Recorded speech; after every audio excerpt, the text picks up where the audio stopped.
Welcome to the Lowenstein-Sandler podcast series, the Women's Initiative Network, Real Talk.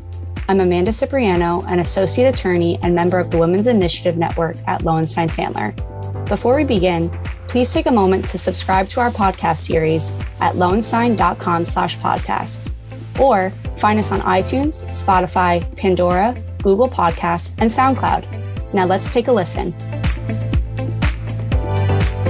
Welcome back to the Women's Initiative Network, Real Talk. This is part 2 of our discussion about personal and professional resiliency. I'm Rachel Dikovics, one of your co-hosts. I'm an associate at Lowenstein-Sandler in the White Collar Criminal Defense Practice Group. And I'm Megan Monson, another one of your co-hosts, counsel in Lowenstein-Sandler's Employee Benefits and Executive Compensation Practice Group. And we're joined by a great guest speaker today. And I'm Amanda Cipriano, an associate in Lowenstein-Sandler's Litigation Group.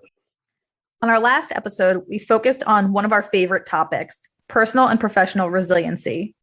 We're going to continue that discussion today. As background for our listeners, especially if you weren't able to join us in part 1, in 2019, which now, given the state of the world, seems like a really long time ago, we hosted a program at Lowenstein for our Women's Initiative focusing on resiliency and overcoming obstacles. Studies have shown that lawyers and other professionals exhibit significantly higher levels of stress than essentially any other category of workers. So it's really important for us to be able to not only bounce back from moments of stress, but also figure out how to effectively cope with stress in a manageable way. We started off our program by polling attendees to understand what are some top habits that are exhibited by resilient individuals, both personally and professionally. We also asked, what is the top unhealthy habit that inhibits and tends to hold us back? Lastly, we asked about what is a top habit that prevents us from recognizing that our mistakes and missteps can help inform our future successes. We use the feedback from this session to guide us through a thoughtful discussion. After the program, we created a list of 10 habits that build resiliency. We've since shared them with many others, and in our previous episode, we shared those first 5 habits. Avoid comparing yourself to others, ditch overuse of qualifiers, rely on each other, think positively and keep perspective, and own your successes and your mistakes. Today, we're sharing the remaining 5 habits. Those habits include: don't lose the forest through the trees, responding to a misstep is as important as making it, project confidence, not apology, strive for positivity in your environment, and finally, make guilt-free time for yourself. But moving on to the next tip, I might need a little more explanation on this one. What does it mean to don't lose the forest through the trees? What are your thoughts on that? So this, I think, goes back to looking at the whole spectrum of your challenges and successes. It's not productive to become totally fixated on a mistake when you make one. Overthinking a mistake really can lead you to distort its importance in the grand scheme of things. It's really helpful to consider the mistake just long enough to decide what you're going to do differently the next time, what you're going to learn from it, and then just try to move on. It's easy to get inside your own head and blow things out of proportion. Like Amanda said, that's a great time to go to your mentors and tell them what happened and see what they think about it. But even if you're just thinking about something on your own, the best thing you can do is think, okay, I won't make that mistake again. I'll remember to do X, and I won't have to feel this way again about this particular mistake. So I find that being successful at work is kind of like running a marathon. It's not a sprint. Every day isn't easy. And with that said, it can be easy to get bogged down in the day-to-day details of things you're working on, or even a single misstep can make you lose focus and make you backtrack a little bit. So how have you owned a mistake, and how have you moved forward, even in busier times where you can't really afford to dwell on that mistake? So I think one of the points that Rachel mentioned before is key, and that's really taking ownership of it and bringing it to somebody's attention as soon as you realize it. One thing that I can think of is, I was working on a deal and I had sent something to opposing counsel, and upon further review of it, I thought that I may have done something wrong or missed something. And immediately I raised it to the partner who I was working with. and talked it through with him to see if that was the case. And if so, how we can make sure we get it corrected before it becomes an issue. And so I think it's just making sure to, one, raise your hand as soon as you notice that something may be wrong or that you aren't sure about something, because it could all be fine. But if it's not, you want to give people the time to react and respond and get things under control before it becomes an issue. And also, if when you go to that conversation, come up with what you think your proposed solutions are or why the explanations to the extent they're applicable. So you're kind of in the problem solving mode, because sometimes it could be as simple as sending a new document to opposing counsel, like, oh, we attached the wrong one, or here's an updated version. And that's really a non-issue. I think that happens all the time in a legal profession. But if it's something that's, could have more significant consequences, just thinking through how you can navigate it and what the next steps need to be if it needs to be escalated further. And then using it as a learning experience. I mean, I think if I've, sent out the wrong version of a document, I've learned double check or triple check the files attached to my email before sending it, right? Like that seems like it's a very minor issue, but if you don't catch it right away, it could be something that gets signed up and it's not the final version. And things like that happen, I'd say across the board pretty routinely, just because everyone's moving so fast and trying to get things done so quickly. But taking the extra time to double check yourself really goes a long way. So I think it's just anytime you've done something wrong, using it as an opportunity to learn from and building into your routine steps to avoid having that happen again in the future. And so we just talked about responding to those missteps, but why is that response just as important as making that mistake? So that's a great question. I think part of it is the fact that nobody's perfect. At some point or another, you're going to encounter obstacles or missteps. And you have to figure out not only the best way to take on those challenges, but bounce back. And to the point I was making earlier, you really want to learn from that mistake and not make the same mistake twice. Most people are going to be forgiving that obviously mistakes happen. But if you're routinely having the same issue, you're not using it as a learning opportunity. You're not showing that any growth. You're not showing really any concern or diligence in what you're doing. And so being able to utilize that as an opportunity for growth and to improve yourself is key. I think also being able to show that you've encountered challenges and that you can grow from them are just ways to show that you're growing not only as a professional, but personally as well. Now, this next habit I feel that I struggle with the most and may be very difficult: projecting confidence and not apology. Now, for myself, I know I apologize to inanimate objects if no one's around and I bump into them. I think it's very hard to get away from apologizing and utilizing confidence in your everyday life. So how do we build this habit? This is my other favorite habit because it's another one that I struggle with, and I think a lot of people do. Overqualifying things is similar to over apologizing for things. So we want to actively avoid minimizing our own presence and our own contributions.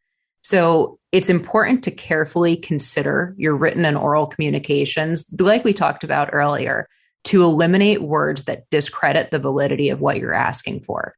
So I'm a major offender of using the word just. I use it constantly to try to soften what I'm saying and be less annoying, even though I'm just following up just on something that I've legitimately asked for and that likely a response is due or overdue to me. And by following up, I'm doing my job. It is difficult to not use those words. And I think similarly to what we talked about with qualifiers, there are some situations and some communications where maybe you do want to consciously use those words, but the choice should be conscious. They shouldn't be used as your standard operating procedure. And it's important not to apologize for diligently following up when somebody owes you something. Do you have any tips or things you say to yourself before crafting an email or before getting on a call with a client to project confidence in your tone of voice and what you have to say and just portraying your overall message? I can talk about the email portion a little bit. I think that I don't do that beforehand, but I do it before I click send. I reread the email and see if I've used any words that I don't need to use, and I try to remove them if it's appropriate to do so in that context. So one other thing that's good to utilize, again, similarly to the qualifier tip, is to have some go-to phrases that can replace apology phrases. For example, if you know you're joining a meeting late, you may not need to apologize because you're late, especially if you were late from another call, or something like that, where it's just something that was out of your control and it wasn't your own disorganization that made you late. Sometimes it's going to be appropriate to apologize, but sometimes it might be appropriate to say, thanks so much for your patience. Let's get started. Similarly, if somebody has pointed out a mistake to you, sometimes you should apologize. Sometimes it might be appropriate to say, thanks for catching that. I'll make that edit. Things like that. You can often switch out these apologetic phrases that are unnecessary and take away from the contributions that you're making. And now we talked earlier about thinking positively, but for your 9th tip, how do we strive for a positive environment? What does that mean for us and for those around us? So this is something that I personally try to utilize every day in practicing. And it's something that I've noticed is very well received and noticed on teams I work on. And it's really just having a positive attitude. I mean, being positive and encouraging both to others on your team, even if they are not. So, people are working long hours. People may not always be approaching things in the most diplomatic or personable way. But don't let that impact on how you're going to approach and deal with people, because not only does it make you stand out, but it also becomes contagious. And so if you're calm and approaching things in a positive light, it's going to put you in a much better position to excel in that group. It's going to set you apart from others. And the rest of your team, frankly, is going to enjoy working with you because you're somebody who looks at things from a more positive mindset. How has being positive in each of your work environments impacted the people around you? Have you seen an example of when you were in a stressful situation and someone had one act of light that turned around the mood? How does that play out? I think there are a lot of situations where this comes into play. One thing for me that stands out is dealing with opposing counsel or external people. I think that a lot of times people can be unnecessarily formal and over aggressive in dealing with opposing counsel or other external parties, especially in litigation, as litigators tend to be overly aggressive anyway. But I try to make a real effort to be friendly to people and to understand that everybody's just doing their job. There's really no reason, from my perspective, most of the time, to have animosity between opposing counsel. And likewise, a lot of my practice has to do with investigations. And so in that space, I often have to communicate with non-attorneys or attorneys for a company or a governmental entity. And even if you are investigating the company or entity that person represents, there's no reason to make it unpleasant for that person as an individual. And I've often heard from people that us making something more pleasant or me being pleasant in my communications with them has made the process of something a lot easier and less stressful for everybody involved. So I think the more you can minimize stress for others, the better feedback you'll get. And I think what I've found also is, especially on the corporate side, there's going to be a lot of things that come up and that need to be done immediately.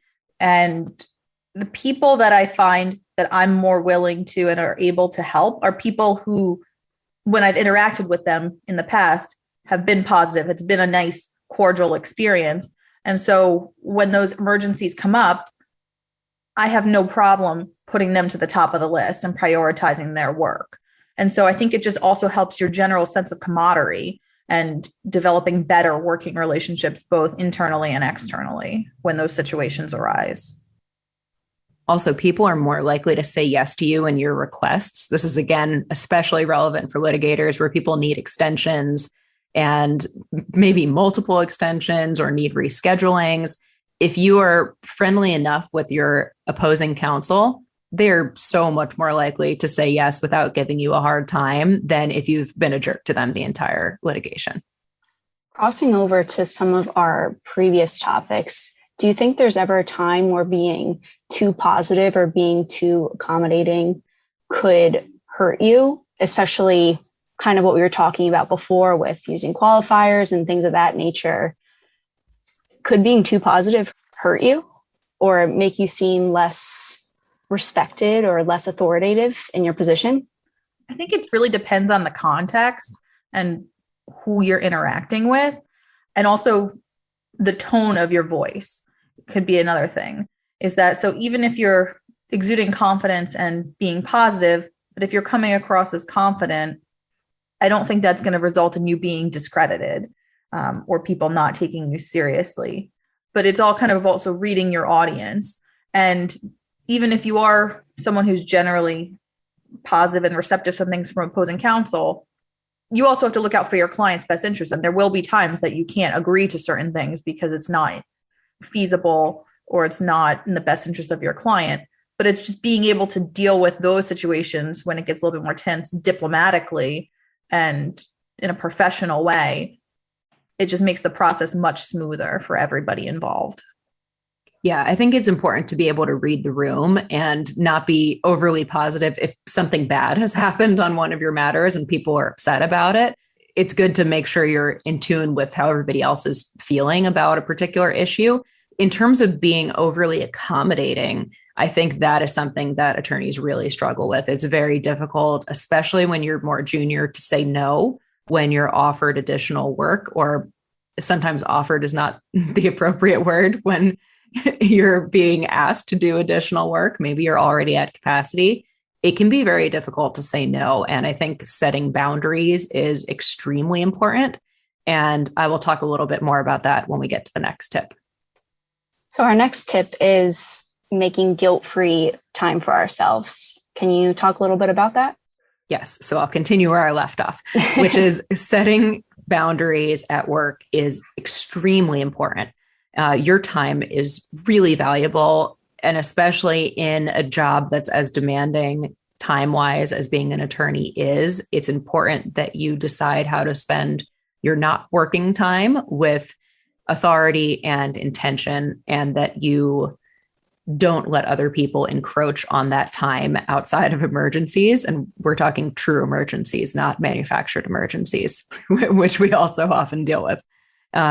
Once you've decided to step away, to take time for yourself, don't rethink or overanalyze your decision to do it. Enjoy it in the moment. Try to stay in the moment. Don't spend your time thinking about, you should have stayed home instead, or you should have billed more instead.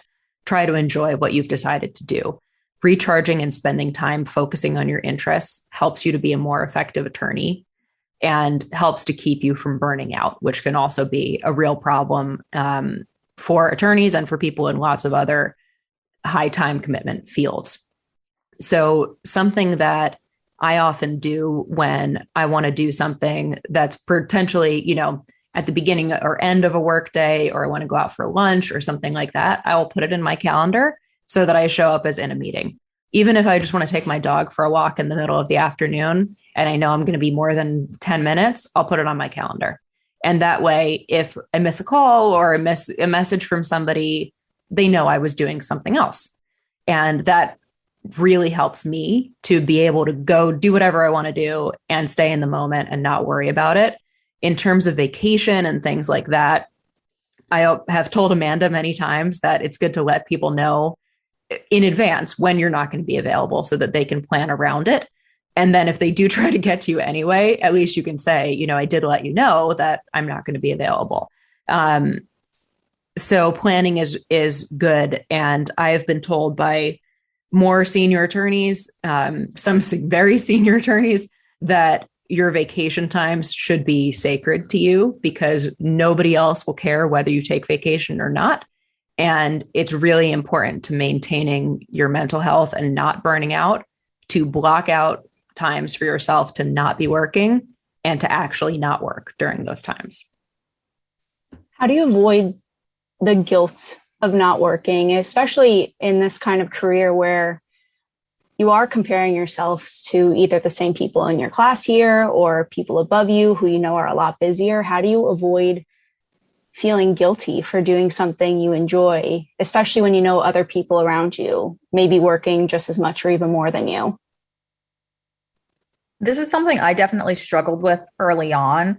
And while I still struggle with it now, I've definitely gotten more perspective on things. And I think part of it is realizing that you can't give it 110% all the time. And you do need that time to recharge, because if you don't, you're just not going to be the most effective at your job. And so I think that's definitely part of it. And realizing that for you to be the best at your job is going to require you to take time for yourself. And it really is important to do so that you now wake up in the next morning, you're recharged and you're excited to go to work, and you're not dreading it because you're so burnt out all the time and you haven't done anything or spent time on any of your interests.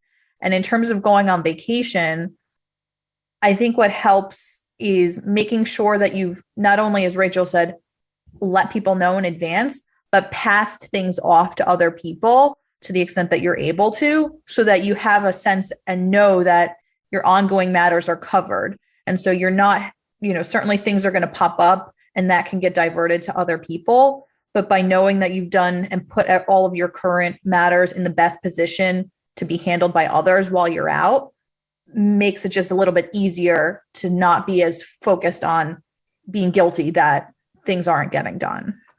Well, thank you both so much for going over these tips with me. I know that it's hard breaking into a career where you already have doubts about yourself, suffer from imposter syndrome, all of those things that we talk about so often, even in a remote world. So this has been super insightful and helpful. And I hope to be able to put some of these tips to the test. And I hope that our listeners are able to incorporate these habits into their lives too. Thanks for joining us, Amanda. Yeah, appreciate it. And thanks so much for our listeners today joining us on this episode of Women's Initiative Network, Real Talk. As Amanda mentioned, we hope you found this discussion useful and provided you with some tips to incorporate into your personal and professional lives. The tips that we focused on are ones that we've received feedback on based upon our women, of things that really can make a difference in trying to be a resilient individual, both personally and professionally. Please join us for future episodes of the Women's Initiative Network, Real Talk. Thanks again. We'll see you next time. Thank you for listening to today's episode. Please subscribe to our podcast series at lonesign.com/podcasts, or find us on iTunes, Spotify, Pandora, Google Podcasts, and SoundCloud. Lowenstein Sandler podcast series is presented by Lowenstein Sandler and cannot be copied or rebroadcast without consent. The information provided is intended for a general audience. It is not legal advice or a substitute for the advice of counsel. Prior results do not guarantee a similar outcome. The content reflects the personal views and opinions of the participants. No attorney-client relationship is being created by this podcast, and all rights are reserved.